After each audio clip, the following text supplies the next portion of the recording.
Bonjour, je suis Patrick Méo, coach à John C. Maxwell. Je suis très heureux de vous retrouver une fois de plus.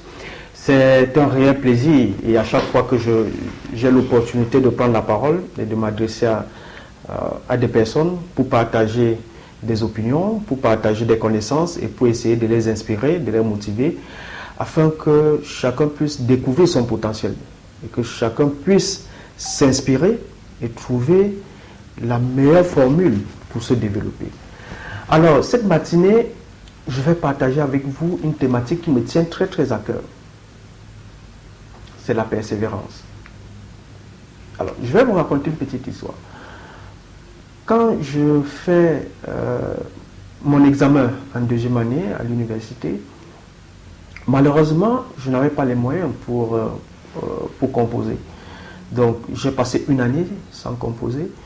Et à quelques jours de l'examen, je n'avais vraiment pas de solution, je n'avais pas de moyens. Mais je n'avais pas baissé les bras. Je suis allé voir les responsables de l'établissement et j'avais demandé au directeur que s'il pouvait m'accorder une chance d'entrer dans une salle d'examen, si on devait retenir un seul candidat à l'examen cette année-là, ce n'était que Patrick. Pourquoi? Parce que je m'étais dit que c'était la chance de ma vie, composer cette année-là. Et cette année, on m'a donné l'opportunité de composer et j'ai réussi à mon examen, à mon brevet de technicien supérieur. La persévérance, c'est un trait de caractère que chacun doit développer. Ce n'est pas parce que vous avez une difficulté, ce n'est pas parce que vous avez échoué une fois, ce n'est pas parce que vous rencontrez des moments difficiles que vous allez abandonner. Parfois, cette période difficile-là vous permet de prendre du recul. Ça vous permet de vous poser des bonnes questions. Est-ce que j'ai bien fait? Est-ce que j'ai fait tout ce qu'il fallait pour réussir? À quel niveau j'ai péché et comment rebondir? Donc, il faut être content de rencontrer les difficultés. Il faut être content de ces moments-là parce que ça vous forge, parce que ça vous permet de construire votre personnalité. Alors, les hommes qui réussissent ont deux qualités essentielles. Deux qualités essentielles, c'est-à-dire ces personnes-là cultivent le pouvoir de la volonté. Ils ne s'arrêtent jamais. Ils ont la volonté d'aller de l'avant. Ces personnes-là cultivent le désir de réaliser quelque chose dans leur vie. Si vous n'avez pas l'esprit de désir, vous ne pouvez pas réaliser vos objectifs. J'ai la volonté de faire quelque chose. Ça veut dire que je dois me battre dans la vie pour faire. Ça veut dire que je dois me battre dans la vie pour réaliser cette chose-là. Ensuite, le désir ardent de voir cette chose se concrétiser. Ça doit devenir une obsession. Ça doit devenir un défi que vous devez relever. Alors, la persévérance comme une qualité que nous devons, chacun d'entre nous, développer dans notre trait de caractère. La persévérance doit être notre base pour inspirer. La persévérance doit nous permettre de nous identifier. La persévérance doit nous permettre d'atteindre un niveau d'excellence et d'exigence même, de manière personnelle et collective. Pourquoi? Parce qu'il y a une catégorie de personnes, dès qu'il y a un obstacle, ils abandonnent. À la moindre difficulté, ils abandonnent. Et il y a également une catégorie de personnes qui réussissent chaque fois qu'ils ont un projet. Mais posons-nous la question, qu'est-ce qui fait la différence entre ceux-là qui abandonnent et ceux qui réussissent. C'est tout simplement parce que les gens ne cultivent pas la persévérance. Parce que les gens veulent la facilité. Parce que les gens veulent tout ce qui est déjà fait. Ils ne veulent plus fournir d'efforts. Ils ne veulent plus travailler. Et on le dit dans la Bible, tu travailleras à la sueur de ton front. Ça veut dire que si tu ne fournis pas d'efforts, ça veut dire que si tu ne t'engages pas, si tu ne te sacrifies pas, tu ne peux pas réussir. Le second élément qui est très important que nous devons comprendre, c'est que l'une des causes les plus importantes dans l'échec que certaines personnes rencontrent, que nous rencontrons tous d'ailleurs, c'est quoi? C'est parce que nous ne savons pas être persévérants. C'est parce que c'est une faiblesse chez certains d'entre nous. Et ça peut se travailler. On peut développer cette qualité-là. C'est-à-dire que vous pouvez vous mettre à l'école de la persévérance. Vous pouvez vous mettre à l'école du sacrifice. Vous pouvez vous mettre à l'école du pouvoir de la volonté. Dans toutes vos initiatives, la première des choses qui va vous permettre d'atteindre vos objectifs, c'est le désir. Si vous n'avez pas le désir qui vient du cœur, le désir ardent de réaliser votre rêve, de réaliser votre projet, vous ne pouvez pas le faire. Donc la clé de réussite, c'est quoi? C'est le désir. Et ça me rappelle encore une histoire. Je vais passer un entretien chez Air France. Et malheureusement, je ne suis pas retenu parce qu'on me fait comprendre qu'il me faut une expérience dans une multinationale. Et je n'avais jamais travaillé dans une multinationale. Et le directeur, c'était quelqu'un de très franc. J'ai respecté son leadership. J'ai respecté sa personnalité. Parce qu'il m'a expliqué les raisons pour lesquelles je ne pouvais pas être retenu. Parce que je n'avais pas une expérience dans une multinationale. Et quand je suis sorti de ce bureau, mon seul désir, l'obsession, c'était d'intégrer une multinationale. Mais, est-ce que ça, le désir suffit? Non. Il faut avoir un plan. Et j'avais mis en place un plan qui me permettait, un an après, de rejoindre la multinationale Nestlé Cameroun. Donc, si vous ne cultivez pas, si vous ne nourrissez pas un désir ardent de réaliser votre objectif, vous ne pouvez pas être au rendez-vous. Un petit désir n'apporte pas de grandes choses. C'est-à-dire que si vous voyez petit, si vous ne voyez pas grand, vous ne pouvez pas espérer de grandes choses. Si vos désirs sont petits, si vos désirs ne sont pas aussi importants, ne vous attendez pas à réaliser de grandes choses dans la vie. Ne vous attendez pas à faire des choses extraordinaires. Quand j'ai dit à mon équipe que nous allons rassembler 1000 jeunes pour les former gratuitement, la première réunion, personne ne me croyait. Personne n'était d'accord. On m'a dit, Patrick, tes idées là, il faut faire attention. Mais il faut avoir un désir grand. Et au final, nous avons atteint notre objectif. Nous avons réalisé cette formation. Et les gens ont été impressionnés. Les gens, aujourd'hui, s'inspirent de ce que nous avons fait. Ça veut dire que si vous n'avez pas un désir assez important, assez grand, vous ne pouvez pas réaliser de grandes choses. Vous ne pouvez pas faire face aux difficultés. Parce que votre désir n'est pas important, il est petit. Il doit être grand. Il doit être à la hauteur de vos ambitions.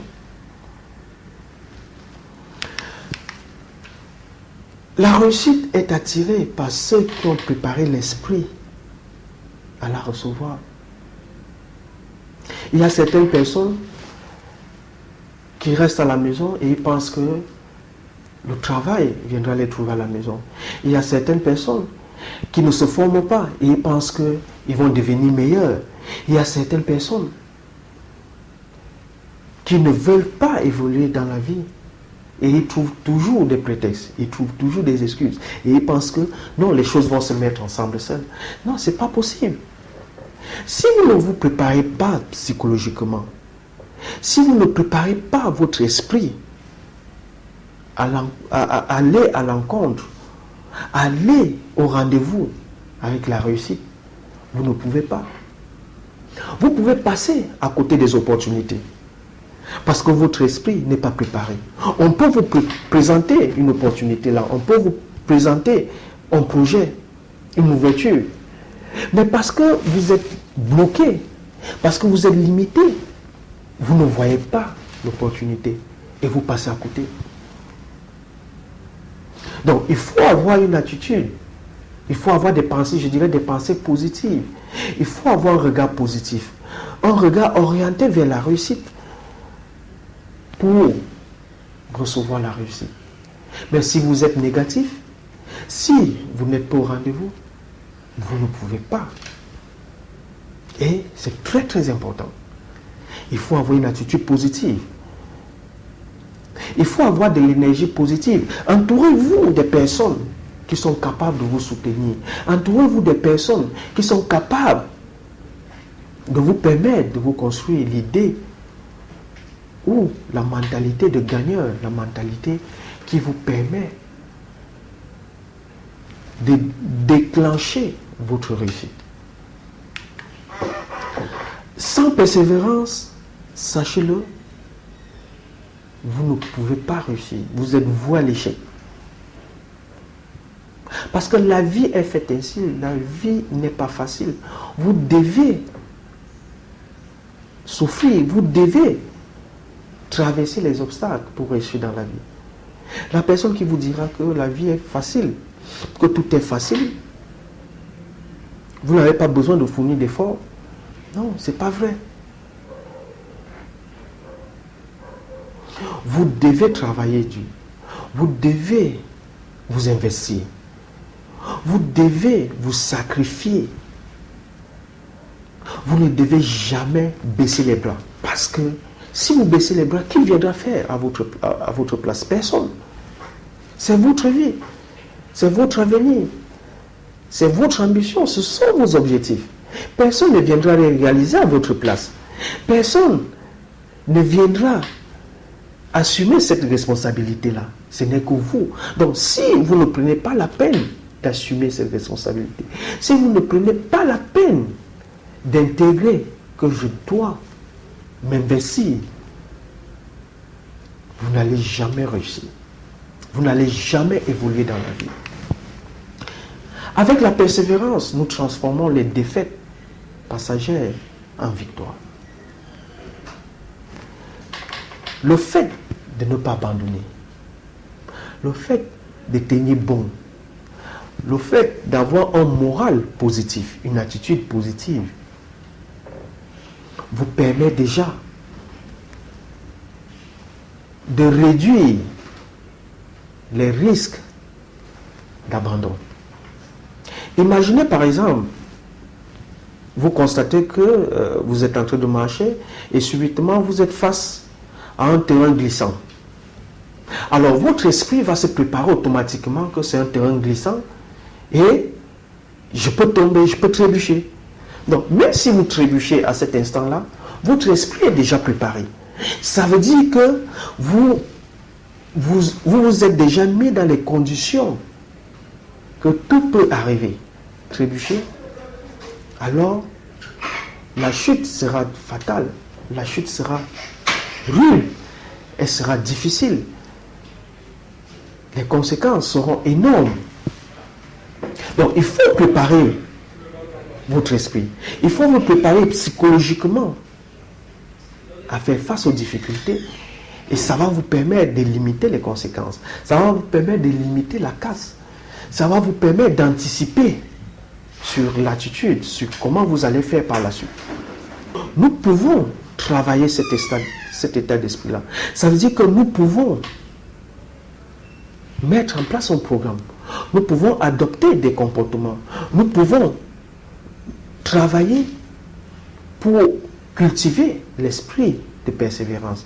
Mais comment nous pouvons donc cultiver l'esprit de persévérance? Qu'est-ce qu'il faut faire pour cultiver l'esprit de persévérance? Moi, ça me rappelle, quand j'allais en 6e, j'avais la possibilité d'habiter à 30 secondes de l'établissement. Mais mon oncle, qui était le grand frère de mon papa, avait refusé de m'accueillir chez lui.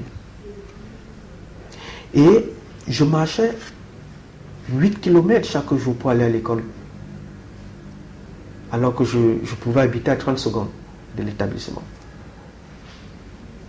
J'aurais pu abandonner. Mes parents auraient pu dire, écoute, ok, on n'a pas d'argent, il faut rester à la maison le temps de trouver de l'argent. Mais je devais aller à l'école. Je ne pouvais pas abandonner. Je me suis investi. Je me levais à 3 h du matin pour aller à l'école. Je revenais le lendemain à 18 h. Et je faisais 8 km x 2, ça faisait 16 km. C'était pénible, c'était difficile. Mais cette expérience-là m'a permis de bâtir une personnalité. Cette expérience-là m'a permis de développer des caractères de combattants. Aujourd'hui, quelles que soient les difficultés, quel que soit ce qui m'arrive, parce que j'ai ce vécu-là, parce que j'ai travaillé ce caractère-là. Et qu'est-ce qui m'a permis de travailler ce caractère? La première chose, c'est que, au sortir de cette rencontre, je me suis fixé des buts. Je me suis défini un but dans la vie. Je m'étais dit, je devais devenir directeur général d'une entreprise pour aider mes parents, pour aider mes petites sœurs. Parce que je suis issu d'une famille de 8 enfants dont je suis le seul garçon.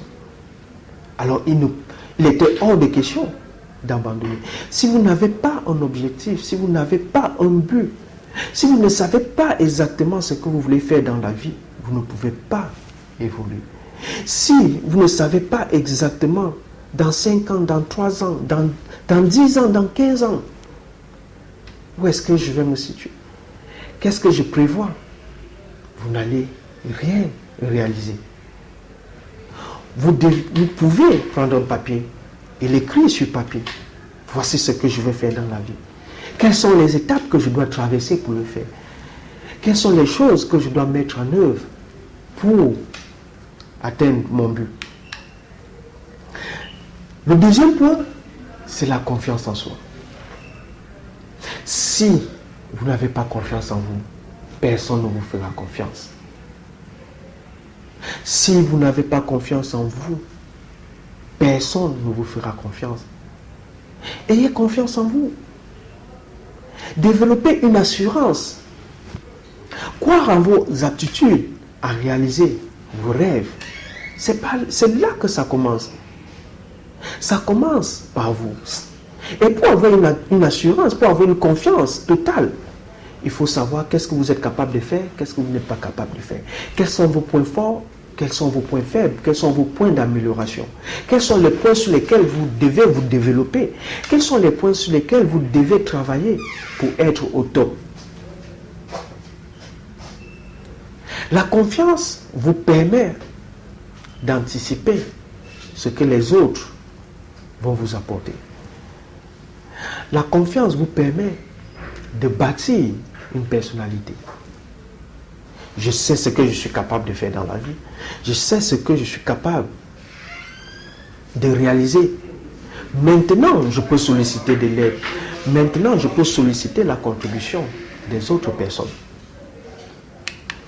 Le troisième élément, c'est la précision au niveau des plans.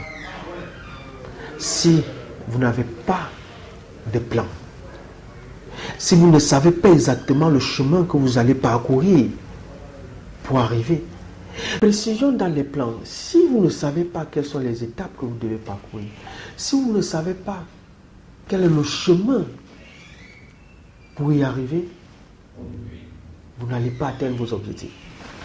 Alors, je vais vous prendre un exemple. À un moment, je passe les entretiens et on me dit, écoute Patrick, tu as une expérience, tu as 10 ans d'expérience en tant que dans la vente, le marketing. Mais pour être directeur général, il vous faut un MBA. Alors, qu'est-ce que je fais? Directement, je me suis établi un plan. J'ai dit, ok, il faut que je garde de l'argent, il faut que je fasse des économies. Parce que le MBA coûte cher. Dès que j'ai un peu d'argent, je dois m'inscrire en MBA. Je me suis inscrit à l'essai. Et je m'étais fait une projection. Le MBA, c'est 2 ans. C'est-à-dire, tous les investissements que je devais faire allaient directement pour financer ma formation. Parce que je savais qu'au terme de cette formation-là, j'avais la possibilité d'obtenir un poste. Et c'est ce qui s'est passé. 2 ans après, j'étais directeur général de Fromagerie Belle. C'est pour dire, si vous n'avez pas de plan dans la vie, si vous ne savez pas exactement ce que vous allez faire, si vous ne connaissez pas exactement quelles sont les étapes à parcourir pour atteindre votre objectif, vous irez dans tous les sens. Vous allez commencer telle chose aujourd'hui, sans la terminer, vous entamez une autre chose, ainsi de suite. Donc il faut être précis, il faut être réaliste, il faut être structuré dans la tête. C'est ça qui va vous permettre de bâtir des plans solides. Le 4e élément, c'est la coopération. Certains pensent qu'on peut évoluer seul. C'est totalement faux. Vous ne pouvez pas évoluer seul. Vous ne pouvez pas grandir seul. Si vous n'êtes pas entouré des personnes, si vous n'êtes pas entouré des gens qui vont vous permettre d'avancer. Ayez l'esprit d'équipe. Ayez l'esprit de travailler en association, en collaboration avec les autres. Je suis sur un projet, est-ce que tu peux m'accompagner? Quelles sont tes compétences? Qu'est-ce que tu peux m'apporter comme valeur ajoutée? Il faut aussi savoir se mettre à la place des autres. C'est ça la sympathie. Je me mets à la place des autres pour comprendre leurs difficultés, pour comprendre ce qu'ils veulent dans la vie. Et c'est ça qui va me permettre de réajuster. Comment je peux les accompagner? Comment je peux les pousser à réaliser leurs rêves, à découvrir leur potentialité? Mais si je vais évoluer dans un vase clos, si je vais évoluer dans l'individualisme, je ne peux pas réaliser mon rêve. Donc on doit prôner le travail en équipe. On doit prôner la collaboration. On doit apprendre à apporter de la valeur ajoutée à ceux qui sont autour de nous. On doit apprendre à se mettre à la place des autres pour y arriver. Quelques faiblesses, quelques points sur lesquels nous pouvons nous appuyer pour découvrir quelles sont les faiblesses, pour découvrir qu'est-ce qui nous empêche de cultiver la persévérance. Le premier point, c'est l'impossibilité de reconnaître et de définir clairement nos objectifs. La majorité des personnes, quand on leur pose la question, quels sont vos objectifs? Ils ne sont pas capables de répondre. Qu'est-ce que vous voulez faire dans la vie? Ils ne sont pas capables de vous répondre. Parce que ce n'est pas clair. Parce qu'on ne sait pas exactement ce qu'on veut faire. Parce qu'on ne sait pas exactement là où on va. C'est la première faiblesse. Ce n'est pas clair. Il faut que nous puissions savoir exactement qu'est-ce qu'on veut faire.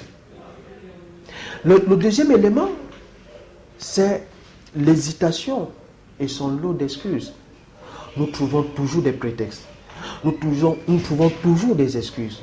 Nous trouvons toujours des alibis. Je ne peux pas faire telle chose parce que. Mais non, arrêtons de trouver des excuses. Arrêtons de trouver des alibis. Il faut passer à l'action. Il faut prendre ses responsabilités. Il faut assumer ses choix. Troisième point, c'est l'habitude de critiquer. Nous sommes champions pour critiquer, nous passons le temps à critiquer, mais sans apporter de solutions, sans apporter des réponses aux problématiques. Ayons des critiques positives. Ayons des critiques qui encouragent l'évolution. Ayons des critiques qui apportent de la valeur ajoutée. Mais également, nous nous contentons souvent de notre zone de confort quand on critique. Pourquoi? Parce que on ne veut pas, on a peur. On ne veut pas sortir de là. On a peur du risque. Arrêtons de critiquer pour critiquer, mais apportons de la valeur ajoutée. Quatrième élément, c'est l'habitude de négliger l'occasion qui se présente à nous. Beaucoup de personnes ne savent pas détecter l'occasion, ne savent pas détecter l'opportunité. Aujourd'hui, nous avons l'habitude de mettre en avant l'aspect financier. Nous avons l'habitude de mettre en avant l'argent. Mais ce n'est pas seulement l'argent qui doit guider nos choix. Nous devons avoir la présence d'esprit. Nous devons avoir l'ouverture d'esprit. Nous devons avoir l'esprit positif pour détecter quelle est l'opportunité, quel est le moment, quelle est l'occasion qui s'offre à moi. Et ensuite, nous avons la peur d'être critiqués.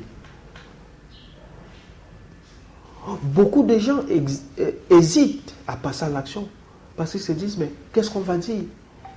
Comment les gens vont percevoir? Comment les gens vont critiquer mon action? Ne vous préoccupez pas de cela. Si ce que vous voulez faire est pertinent, si vous avez confiance en votre idée, ne vous préoccupez pas des critiques. N'ayez pas peur qu'on vous critique. Justement, quand on vous critique, ça veut dire que c'est bien. Ça veut dire que à un moment donné, on veut vous voir évoluer. Si vous voulez être leader, si vous voulez développer des compétences, si vous voulez grandir, acceptez qu'on vous critique, parce que c'est ça qui va vous permettre d'évoluer dans la vie. Donc voilà quelques faiblesses sur lesquelles beaucoup de gens échouent. Beaucoup de gens n'arrivent pas à atteindre leurs ambitions parce qu'ils ont peur d'être critiqués, parce qu'ils n'ont pas d'objectif ou de vision claire, parce qu'ils ont l'hésitation, ils trouvent toujours des alibis, parce que nous avons toujours l'esprit négatif. Nous n'apportons pas de solution. Nous sommes toujours là pour critiquer. Pour terminer, si vous ne pouvez pas développer la persévérance, vous ne pouvez pas être quelqu'un de meilleur. Travaillez pour développer la persévérance. Intégrez les difficultés dans votre parcours, dans votre façon de faire. Intégrez les moments sombres, ces moments où on se pose des questions. Apprenez à prendre du recul. Parce que face aux difficultés, c'est ça qui va vous permettre de vous poser des bonnes questions. C'est ça qui va vous permettre de trouver des opportunités. C'est ça qui va vous permettre d'avoir des réponses à vos préoccupations. Sachez faire l'autocritique de votre personnalité, de vous-même. Si vous ne pouvez pas faire l'autocritique, si vous ne pouvez pas vous remettre en cause, vous ne pouvez pas identifier quels sont les points sur lesquels vous allez vous appuyer pour travailler votre persévérance. Vous ne pouvez pas identifier les points sur lesquels vous allez vous appuyer pour rebondir. Parce que vous-même, vous ne vous connaissez pas. Parce que vous-même, vous ne savez pas ce que vous valez. Alors c'est très important de faire cette autocritique. C'est très important de faire cette auto-analyse qui vous permet de voir plus clair, qui vous permet d'être la personne que vous souhaitez devenir. Soyez, un dernier conseil, soyez patient.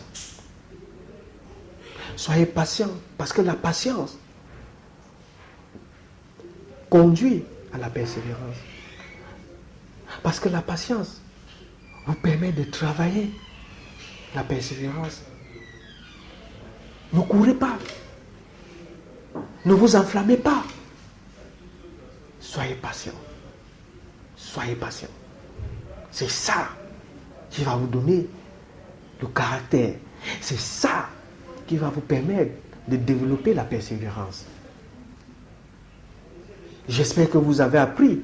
J'espère que vous avez noté ces points-là qui feront de vous des bonnes personnes, qui feront de vous des meilleurs leaders, qui feront de vous des personnes qui apportent de la valeur ajoutée, des personnes qui apportent de l'impact autour d'elles.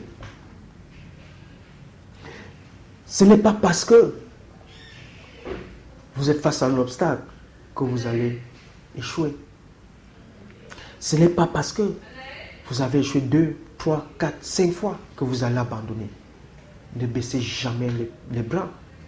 Continuez d'avancer. Continuez de vous poser les bonnes questions. Continuez de trouver, de rechercher l'opportunité ou la meilleure façon d'atteindre votre objectif. Je vous remercie et prenez bien soin de ces règles-là. Travaillez votre persévérance. Travaillez votre autocritique. Posez-vous les bonnes questions. C'est ça qui va vous permettre de réussir. Merci.